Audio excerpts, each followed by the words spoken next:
ये किस चीज का प्रतीक है कि ये शासन और प्रशासन जो कुंभकर्ण की नींद सो रहा है, या तो जाग जाओ नहीं तो फिर ढोल बजेगा। ये तो चुनाव में फिर तुम्हारे शासन और प्रशासन को जगाने के लिए कर रहे हैं, क्योंकि फरीदाबाद आश्वासन है। सड़क पर बैठे ये लोग ग्रेटर फरीदाबाद के हैं, जो सरकार और प्रशासन के खिलाफ अनोखा प्रदर्शन कर अपना रोष जता रहे हैं। हाथ में बोर्ड हैं जिन पर लिखा है, न ठीक सड़क है न साफ पानी। यही है हमारी स्मार्ट सिटी फरीदाबाद की कहानी। शासन और प्रशासन सोया हुआ है, अगर नहीं जगा तो ढोल बजाएंगे, सोए प्रशासन को जगाएंगे। आखिर इन लोगों की समस्या क्या है? क्यों आज ग्रेटर फरीदाबाद के लोगों को सरकार के खिलाफ सड़क पर बैठकर इस तरह से प्रदर्शन करना पड़ा? इसको लेकर फरीदाबाद से पंजाब केसरी की संवाददाता पूजा शर्मा ने विरोध कर रहे लोगों से जाना। उनकी एक खास रिपोर्ट आप भी देखिए। हाल ही में वित्त मंत्री निर्मला सीतारमण ने बजट पेश किया और उसमें तस्वीर दिखाई गई 25 वर्ष बाद के भारत की, कि 100वें वर्ष में जब भारत प्रवेश करेगा तो कैसा होगा। लेकिन वर्तमान की यदि बात की जाए तो चाहे सरकार हो या प्रशासन हो, आगे दौड़ पीछे छोड़ की नीति पर चल रहा है। और ग्रेटर फरीदाबाद जहां निवेशकों को, जहां लोगों को उनके आशियानों के एक नए फरीदाबाद के तौर पर सपने दिखाए गए थे, लेकिन अब स्थिति क्या है? स्लम क्षेत्र से बदतर स्थिति जो है, लगातार ग्रेटर फरीदाबाद के लोग कहते हैं कि उन्हें ना सड़क मिल रहा है, ना सीवर मिल रहा है, ना पानी मिल रहा है। और देखिए आज तमाम ये महिलाएं यहाँ पर पहुंची हैं, ये बच्चे यहाँ पर पहुंचे हैं और घर की दहलीज लांघकर यदि किसी महिला को, किसी बच्चे को निकलना पड़े तो उसकी टीस क्या होगी। और ये टीस किसी निजी टीस नहीं है, ये विकास की टीस है, वो विकास है जिसका दावा सरकार बढ़ती है। तमाम महिलाएं हमारे साथ मौजूद हैं यहाँ पर। आज ग्रेटर फरीदाबाद में डीपीएस चौक पर तमाम लोग यहाँ पर प्रदर्शन करने पहुँचे हैं। सबसे पहले मैं दर्शकों से रूबरू कराना चाहूँगी। देखिए ये बच्ची बैठी है जो उम्र क्लास की जो है, किताबों को हाथ में लेकर अपनी बात रखने की, अपनी समझ को विकसित करने की होती है। आज यहाँ पर अब याचना नहीं रन होगा, बिना कार्य वोट का नहीं प्रण होगा। देखिए जब वोट मांगने आते हैं तो दावे तमाम किए जाते हैं, लेकिन उन दावों की ज़मीनी हकीकत ये ज़मीन पर बैठी बच्चियाँ जो है वो बखूबी दर्शा रही है। बेटा क्या नाम है आपका? आज ये स्लोगन लेकर आप बैठे हो, क्यों इतना परेशान होना पड़ा कि यहाँ ज़मीन पर बैठकर आप प्रदर्शन कर रहे हो? यहाँ पे सड़कें बहुत ख़राब हैं और सीवरेज का भी मतलब काफ़ी सिस्टम ख़राब हो रखा है, तो इसलिए हम सब यहाँ पर आए हैं।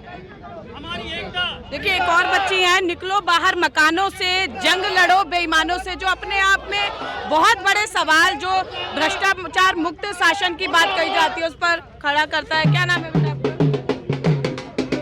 क्या नाम है? आज आप यहाँ बैठे हो जंग लड़ो बेईमानों से, कौन आप लोगों के साथ बेईमानी कर रहे हैं? एडमिनिस्ट्रेशन वाले लोग अच्छी सड़कें नहीं बनाते और साफ पानी नहीं देते और इलेक्ट्रिसिटी। बिल्कुल सड़कों की दरकार है। और भी यहाँ पर महिलाएं, देखिए मैं एक वक्त इन लोगों की क्या टीस है ये मैं आपको यहाँ दिखाना चाहूँगी। टूटी सड़कें अभिशाप है, ग्रेफा में रहना पाप है। देखिए ये वही ग्रेटर फरीदाबाद है जहाँ एक अलग शहर, एक अलग दुनिया बसाने के दावे किए गए थे। महिलाएं जो यहाँ पर मौजूद हैं उनसे जानेंगे, क्योंकि एक महिला न केवल घर चलाती है बल्कि सृष्टि के सृजन में एक अहम रोल होता है। और आज परेशान होकर यहाँ पर अपनी बात रखने पहुँची है। क्या नाम है आपका? पहले तो अपना स्लोगन आप दिखाइए। 10 साल में ना हुआ कोई काम, बस जनता का किया बुरा हाल, ये है ग्रेटर फरीदाबाद का हाल। क्या नाम है? बहुत तकलीफ नजर आ रही है स्लोगन में। जी हम लोग 10 साल से मांग कर रहे हैं कि यहाँ पे इंफ्रास्ट्रक्चर ठीक ठाक होए, पर कभी हम हर ऑफिसर से मिल चुके हैं, हर दफ्तर जा चुके हैं, पर कोई सुनवाई नहीं होती।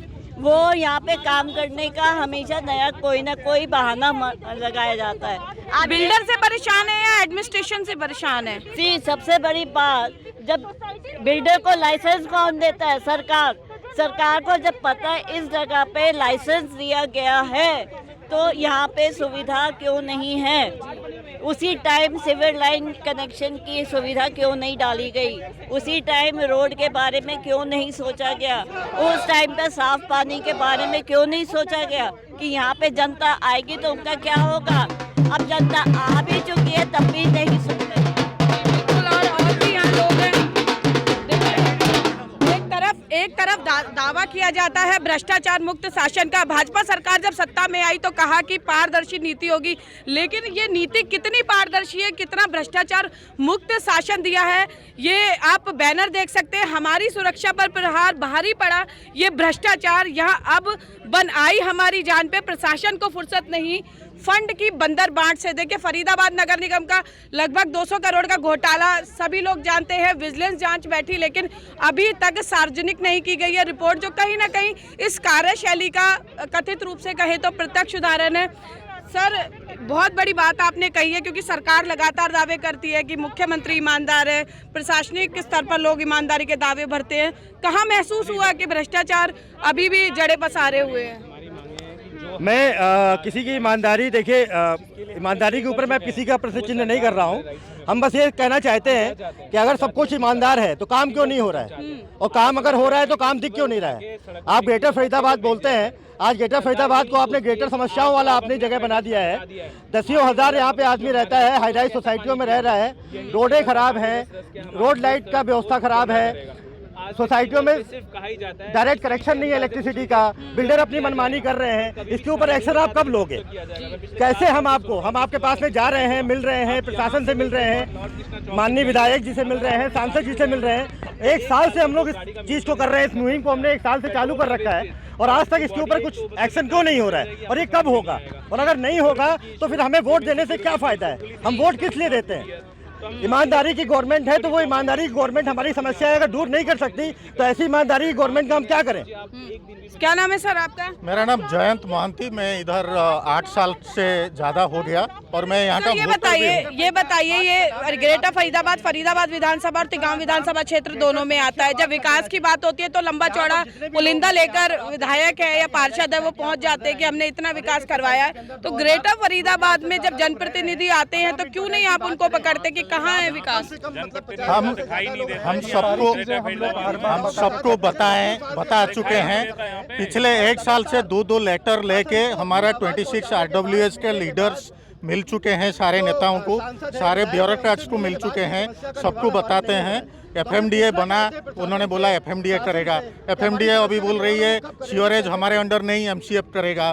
तो ऐसे they are passing balls to another court, वो जिम्मेदारी लेना नहीं चाहते हैं। और 10 साल पहले हमने करोड़ों रुपया, hundreds of crores। चलिए सर, मान लिया भाजपा सत्तासीन सरकार है, नहीं सुन रही है, विपक्ष तो मौके की तलाश में रहता है, तो विपक्षी दलों के पास नहीं गए? तो विपक्ष भी यहाँ आना चाहिए, हमें हमारा प्रॉब्लम को आगे बढ़ाना चाहिए।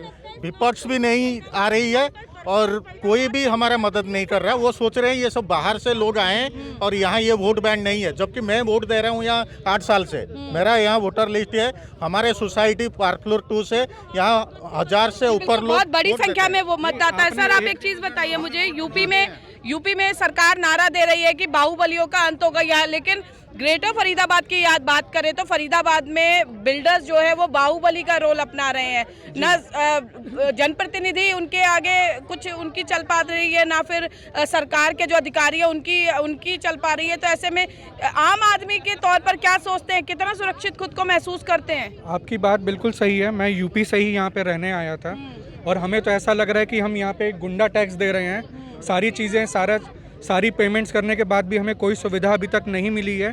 और दूसरी चीज़ जो आपने कही कि आप अपने वोट की पावर क्यों नहीं यूज़ करते, ऑपोजिशन पार्टीज़ के पास जाओ तो वो लोग ये कहते हैं कि आपने हमें वोट नहीं दिया, जिनको आपने वोट दिया आप उनके पास जाइए। जिनको वोट दिया उनसे जाके कहते हैं कि हम अगली बार वोट शायद ना दें, तो कहते हैं कोई बात नहीं, हम 6 लाख की मार्जिन से जीते थे, अगली बार 5 लाख की मार्जिन से जीत जाएंगे। 30-40 हज़ार वोटों से हमें फ़र्क नहीं पड़ेगा। देखिए ये जी पड़ रहे हैं क्या हमारे पास छोटे छोटे बच्चे हैं, बुजुर्ग हैं, महिलाएं हैं, बीमार आदमी हैं, क्या उनको सबको जीने का अधिकार नहीं है? क्या हमने अपनी गाड़ी कमाई, जिंदगी भर की गाड़ी कमाई, अपने फ्लैट में लगाई, लेकिन सुविधा के नाम पर बिल्कुल जीरो। हमारे बच्चों को पूरा जीने का अधिकार है, हम अपने बच्चों को जीने का अधिकार दे नहीं पा रहे हैं। ये प्रशासन को सोचना चाहिए। जी बिल्कुल। यहाँ पे सारे लोग टैक्स पेयर हैं, सारा एक अच्छा टैक्स अमाउंट देते हैं। टैक्स अमाउंट देने के बाद बेसिक सुविधाओं के लिए रोड पे आना पड़ता है, तो ये बहुत गलत बात है। सरकार सुनती नहीं है, प्रशासन सुनता नहीं है, ये सब वादे बिल्कुल बेकार है इनके। जी बिल्कुल। देखिए ये वो लोग हैं जिनको वोट देने का अधिकार है, लेकिन शायद विकास का अधिकार न सरकार ने इनको दिया है न प्रशासन को, जिसके कारण मजबूरीवश इन्हें यहाँ बैठना पड़ रहा है। क्या नाम है आपका? दीपा सक्सेना मेरा नाम। दीपा जी, ये बताइए आपने किसको वोट दिया था? मैडम, मैंने तो दिया था किशन पाल जी को वोट, क्योंकि हमें ये कहा गया था मोदी लाना है तो किशन पाल को जिताना है जी। तो हम अब ठगा महसूस कर रहे हैं क्या? मैडम बिल्कुल ठगा हुआ, इतना ठगा हुआ कि जिसकी कोई हद नहीं है। हम लोगों को 4 सुविधाएं चाहिए। इमोशनल फूल बना दिया गया आपको।